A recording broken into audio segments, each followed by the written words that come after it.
প্রথমে sebaceous cyst হোক বা যে কোনো এক্সামিনেশন হোক, যে কোনো শর্ট কেস এক্সামিনেশন যদি তোমাকে বলে, তোমাকে প্রথমে যে কয়েকটা প্রসিডিউর ফলো করতে হবে, তারপরে এক্সামিনেশন শুরু করতে হবে।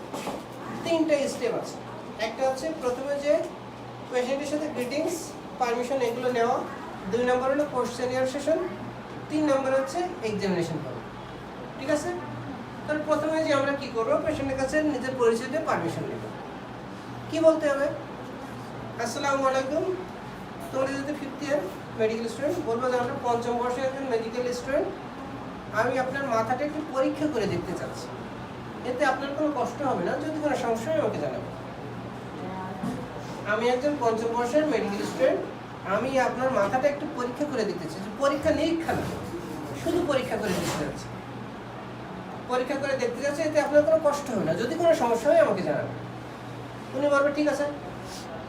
তারপরে পেশেন্টের এক্সপোজার, রিপোজিশনিং, আর বাকি যে স্টেপগুলো আছে, সাফিসিয়েন্ট লাইট যে আমাদের পরীক্ষা হলে থাকবে, এটা নিয়ে টেনশন করার কিছু নাই। স্ক্রিন এবং অ্যাটেন্ডেন্স এটারও দরকার হবে না, যেহেতু আমরা প্রাইভেট পার্টি এক্সামিনেশন করছি না এবং ক্লিনিক পেশেন্ট নয়, সেক্ষেত্রে বাকি জিনিসগুলো আমাদের লাগবে না। তাহলে আরও দুইটা জিনিস কি, একটা রিপোজিশনিং অফ দ্য পেশেন্ট এবং এক্সপোজার। উনি মাথায় টুপি পরে থাকতে পারে, যেহেতু টুপি পরে এতক্ষণ ছিল, আমি তো টুপি খুলাইছি, টুপি পরে থাকলে টুপিটা একটু খোলাইতে হবে। ঠিক আছে? এবং আমরা নেকটা যদি কলার থাকে, একটা সামনের দিক থেকে এই বোতামটা খুলে একটু এক্সপোজ করলাম।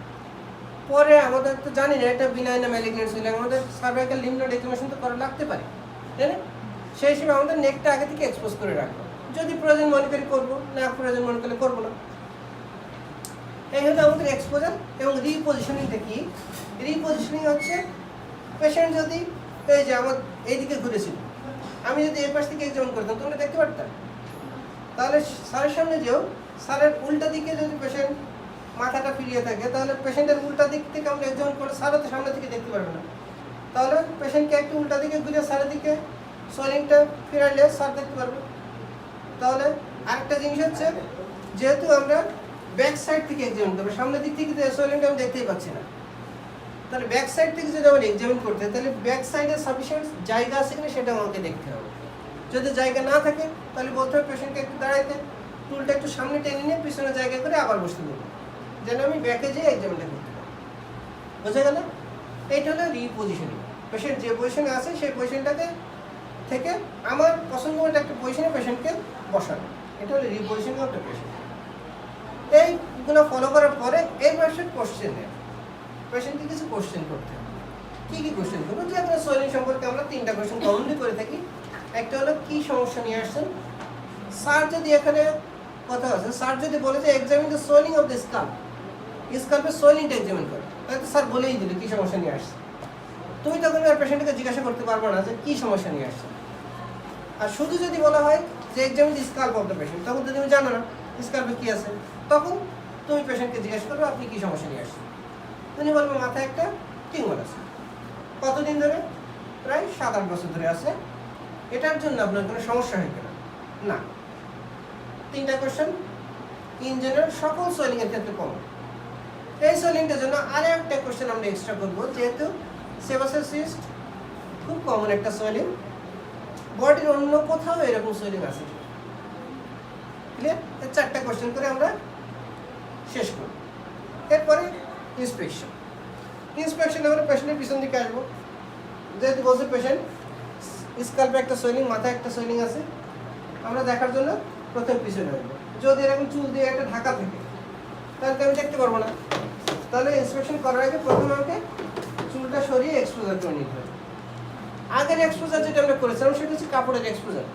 সোয়েলিংটা মাথায় আছে, এটা তো তখন আমি জানতাম না যে আমি সোয়েলিংটা এক্সপোজ করবো। যখন ইন্সপেকশন করবো, ইন্সপেকশন করার আগে সোয়েলিংটা একটু ক্লিয়ার করে তারপরে ইন্সপেকশন করা শুরু করবো। যদি দেখো যে চুল সরানো যাচ্ছে না, তাহলে চুলটা ধরে রাখতে পারো তুমি। ক্লিয়ার?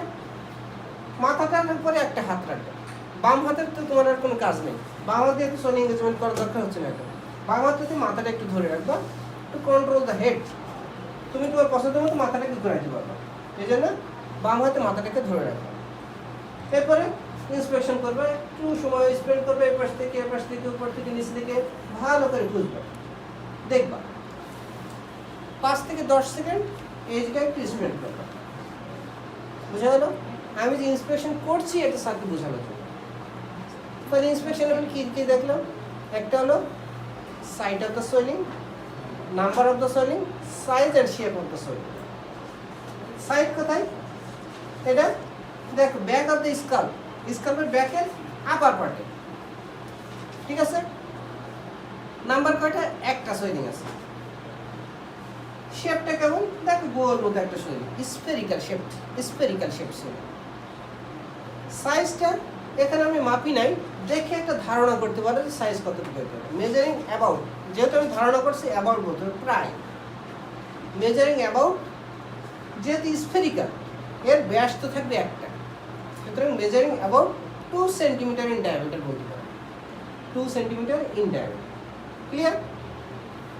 এরপরে overlying skin condition is normal, there is no colour change, scar mark, engorged vessels and আরেকটা স্পেসিফিক জিনিস তোমাকে উল্লেখ করতেই হবে, যেহেতু এটা আমি সেবাসিয়াস সিস্ট ডায়াগনোসিস রাখছি, মনে করতেছি এখানে কোনো পাংটাম আছে কিনা সেটা তোমাকে উল্লেখ করতে হবে, থাকলেও বলতে হবে, না থাকলেও বলতে হবে।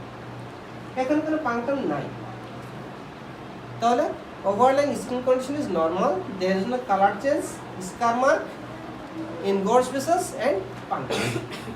ক্লিয়ার? এই হলো আমাদের ইন্সপেকশন ফাইন্ডিং।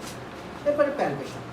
প্যালপেশনের প্রথমেই যে কোনো সোয়েলিং এর প্যালপেশন শুরু হয় টেম্পারেচার এবং টেন্ডারনেস দিয়ে।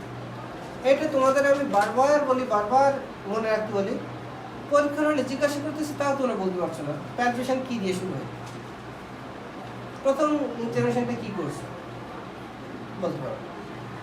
তাহলে প্রথম এক্সামিনেশনটা করা হয় টেম্পারেচার এবং টেন্ডারনেস দিয়ে প্যালপেশন। টেম্পারেচার দেখতে গেলে প্রসিডিউরটা কি?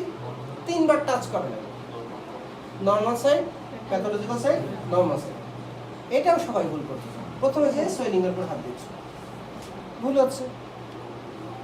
প্রথমে তাহলে এর কাছাকাছি স্কিন হচ্ছে নেক, তাহলে এখানে একটু দেখলাম, এখানে দেখলাম, এখানে দেখলাম। তোমরা অনেক সময় কপালে নিয়ে যাচ্ছ, কপালটা অপোজিট সাইডে, কষ্ট হচ্ছে নিয়ে যেতে, কাছাকাছি জায়গা সবসময় সহজ জায়গাটা সিলেক্ট করবে। এই জায়গা এখানে, এখানে টেম্পারেচার ইজ নর্মাল, টেন্ডারনেস আছে কিনা দেখার জন্য পেশেন্টকে আগে জিজ্ঞাসা করবে এখানে কি ব্যথা আছে আপনার, তুমি বলবেন না না, তখন এখানে এই যে এখন যেভাবে চাপ না দিয়ে সোয়েলিংটাকে একটু ধরে চাপ দিন, ঠিক আছে? এবং পেশেন্টের মুখের দিকে তাকাও, দেখলাম কোনো এক্সপ্রেশন চেঞ্জ নেই, মানে নন টেন্ডার। এরপরে সারফেস, সারফেসটা উপরের সারফেসটা একটু হাত বুলিয়ে দেখবো, মার্জিনটা একটু ওয়েল ডিফাইন্ড কিনা বোঝার চেষ্টা করব। এবং মার্জিন, মার্জিন এই যে মার্জিন চারপাশে বাউন্ডারি, বর্ডারটা ফিল করার চেষ্টা করব, বর্ডারটা ফিল করতে পারছি না, করতে পারো, নো প্রবলেম। এই ফিঙ্গারটা আমি চাপ দিব, তখন এই ফিঙ্গার দিয়ে এটাকে ফিক্স করে রাখতে বলে বর্ডারটা বুঝতে আমার সুবিধা হবে। এটা সরে গেলে তো আমি ভালো করে বুঝতে পারছি না, এই যে দুইটাই আমি বুঝতে পারলাম। Well defined margin, surface is smooth, well defined margin, consistency চাপ দিয়ে দেখতে হবে, কনসিস্টেন্সি সিস্টিক মনে হচ্ছে, সিস্টিক ইনকনসিস্টেন্সি। এরপর মোবিলিটি, মোবিলিটি দুইটা প্লেনে করতে হয়, এটা হলো ট্রান্সভার্স প্লেন, এটা হলো ভার্টিক্যাল প্লেন। মোবিলিটি, ফিক্সিটি, ফিক্সিটি হচ্ছে ওভারলাইং স্কিন ফিক্স আছে কিনা এখানে দেখবার চেষ্টা করবো, ওভারলাইং স্কিন ধরাই যাচ্ছে না, ঠিক আছে? ওভারলাইং স্কিন ইজ ফিক্সড। ক্লিয়ার এ পর্যন্ত? মোবিলিটি কি বলবো? মোবিলিটি মোবাইল আছে, সুন্দর মোবাইল। আরে মোবিলিটিটা করার সময় আমি যেটা বারবার বলতেছি, বাম হাতে মাথাটাকে ফিক্স করে রাখবো, এই যে এটা আমি যখন নাড়াবো না মাথাটাও নড়তে থাকবে, এটা দিয়ে ফিক্স করে রাখলে তখন মোবিলিটিটা সুন্দর দেখতে পাবো, শুধু সোয়েলিংটা নড়বে, ঠিক আছে? মোবিলিটি, ফিক্সিটি। কনসিস্টেন্সি যেটা আমি সিস্টিক বলেছি, এই জন্য আমার আরও কয়েকটা এক্সামিনেশন এক্সট্রা করা লাগবে, সেটা হলো ফ্লাকচুয়েশন টেস্ট, ট্রান্সফরমেশন টেস্ট এবং ইনডেন্টেশন টেস্ট। সিস্টিক কনসিস্টেন্সির জন্যই এটা করা লাগবে, সিস্টিক কনসিস্টেন্সি যদি না হইতো তাহলে এগুলো করা লাগে না। তাহলে কোশ্চেন যদি ঘুরিয়ে ধরে যে ফ্লাকচুয়েশন টেস্ট আমরা কখন করি, উত্তরটা কী হবে? সোয়েলিংটা যদি সিস্টিক হয় তখন আমরা ফ্লাকচুয়েশন টেস্ট করব, মনে থাকবে? এটা কিন্তু ধরা হচ্ছে তোমরা বলতে পারছো না। তাহলে ফ্লাকচুয়েশন টেস্ট এখন আমরা কিভাবে করব? ফ্লাকচুয়েশন টেস্ট এই যে 2 আঙুল ফ্লাকচুয়েশন টেস্টের কয়েকটা প্রসিডিউর আছে। এটা যেহেতু ছোট সোয়েলিং এর জন্য আমরা এই প্রসিডিউরটা ফলো করি। এটাকে বলে প্যাজেটস টেস্ট, প্যাজেটস। ঠিক আছে, 2 আঙুল দিয়ে সোয়েলিং এর দুই পাশে এরকম করে দেওয়া যাবে। সোয়েলিংটাকে ধরে 2 আঙুলটাকে দিয়ে ধরে রাখতে হবে সোয়েলিংটা, এবং রাইট ইন্ডেক্স ফিঙ্গার দিয়ে এই সোয়েলিং এর উপরে চাপ দিতে হবে। চাপ দিলে এইটা দিয়ে আমরা যখন চাপ দিচ্ছি তখন ভিতরে ফ্লুইডটা আমার আঙুলের নিচ থেকে সরে যাবে। চাপ দিচ্ছি মানে আঙুলটা বসে যাচ্ছে, বসে যাওয়া মানে কি, ওই যে ফ্লুইড আছে সেটা চারপাশে সরে গেলে আমার এই 2 আঙুলের উপরে আমরা আউটওয়ার্ড করে প্রেসার ফিল করছি কিনা সেটা ফিল করতে হবে। তাহলে এইটাকে বলে ডিসপ্লেসিং ফিঙ্গার। এই আঙুলটা দিয়ে আমি ফ্লুইডটাকে ডিসপ্লেস করে দিচ্ছি, আর এই 2 আঙুলটা আমি ফিল করছি, এই জন্য এটাকে বলে ওয়াচিং ফিঙ্গার। তাহলে এই চাপ দিলাম, এই 2 আঙুলে ফিল করলাম। আবার এই প্লেনে, এটা হলো ট্রান্সভার্স প্লেন, এটা হলো ভার্টিক্যাল প্লেন। আবার এই পাশে চাপ দিব, এই 2 আঙুলে ফিল করব। ক্লিয়ার? এটা হলো ফ্লাকচুয়েশন টেস্ট। দুইটা প্লেনে করতে হবে। ফলো। এরপর আসো ট্রান্সইলুমিনেশন টেস্ট। এত সোয়েলিং, ছোট সোয়েলিং এর জন্য আমরা ট্রান্সইলুমিনেশন টেস্ট করতে পারবো না, কারণ কি ফ্লাকচুয়েশন পজিটিভ। এই সোয়েলিং এর জন্য আমরা ট্রান্সইলুমিনেশন করতে পারবো না, কারণ ট্রান্সইলুমিনেশন করতে গেলে একটা চোঙা লাগে, একটা টর্চ লাগে। চোঙাটা এখানে রাখবো কোথায়, টর্চ রাখবো কোথায়? সোয়েলিংটা তো চোঙার মধ্যে ঢুকে যাবে, তাই না? সোয়েলিংটা এত ছোট। সুতরাং সোয়েলিং যদি বড় হয় সেক্ষেত্রে আমরা ট্রান্সফরমেশন করবো, এত ছোট সোয়েলিং গুলো করতে পারবো করলাম না। আরেকটা থাকলে ইনডেন্টেশন টেস্ট। ইনডেন্টেশন মানে হচ্ছে সোয়েলিং এর উপরে চাপ দিলাম, এই আঙুলটা বসে একটু গর্ত হয়ে যাচ্ছে, ছেড়ে দিলাম, যদি গর্তটা আবার জায়গায় ফিরে আসে তাহলে ইনডেন্টেশন টেস্ট নেগেটিভ, আর যদি গর্তটা বসেই থাকতো তাহলে পজিটিভ। ক্লিয়ার? তাহলে এখানে ইনডেন্টেশন টেস্ট ইজ নেগেটিভ। ওকে, এই হলো আমাদের এই সোয়েলিং রিলেটেড এক্সামিনেশন। আরও একটা এক্সামিনেশন আমাদের, যদি করতে চাও করতে পারো, না করতে চাইলে পরবর্তীতে তোমাদের ধরা হলে তখন বলতে পারো, করে ফেলাই ভালো। এই যে না স্লিপিং না, মিড লাইন যেগুলো সোয়েলিং এর একটা ডিফারেনশিয়াল ডায়াগনোসিস হয় ডারওয়ার্ড সিস্ট। ডারওয়ার্ড সিস্ট মিড লাইন যেগুলো সোয়েলিং এর একটা ডিফারেনশিয়াল ডায়াগনোসিস হয় ডারওয়ার্ড সিস্ট। এখন একটা ডারওয়ার্ড সিস্টও তো হইতে পারে। ডারওয়ার্ড সিস্ট যদি হয় সেক্ষেত্রে আন্ডারলাইন বোনে একটি ইরোশন থাকে, এটাকে কি বলে, বোনি ইনডেন্টেশন। বোনি ইনডেন্টেশন এটা আছে কিনা তোমাকে একটু দেখতে হবে। দেখতে গেলে কি করবে, সোয়েলিং এর নিচের বোনটা দেখতে গেলে সোয়েলিংটাকে একটু আঙুল দিয়ে ঠেলা দিয়ে সরিয়ে বোনটাকে ফিল করবে। এই সোয়েলিংটাকে একটু সরিয়ে বোনটাকে, নিচের বোনটাকে ফিল করবে। যেহেতু সোয়েলিং এর নিচের বোনটা ইরোশন হচ্ছে চাপের জন্য, তাহলে বোনটাকে ফিল করতে গেলে সোয়েলিংটা জায়গায় বসে থাকলে তো আমি চারপাশের বোন দেখতে পারবো, নিচের বোনটা দেখতে পারবো না। সুতরাং সোয়েলিংটাকে একটা আঙুল দিয়ে সরিয়ে এই নিচের বোনটাকে ফিল করবে। ইরোশন আছে না, এখানে কোনো ইরোশন নাই। ক্লিয়ার? এখন আসো আমাদের ফাইন্ডিংস এর বর্ণনায়। প্রথমে ইন্সপেকশন ফাইন্ডিংস আমরা কি বলতে পারি, যদি তোমার কাছে জিজ্ঞেস করে। এই পর্যন্ত এক্সামিনেশন করার পরে আমাদের এক্সামিনেশন শেষ হবে। তারপরে পেশেন্টের কাপড়টা ঠিক করে থ্যাংক ইউ বলে স্যারের মুখের দিকে তাকাবে। একবার স্যারের মুখের দিকে তাকালে আর পেশেন্টের দিকে তাকাতে পারবে না।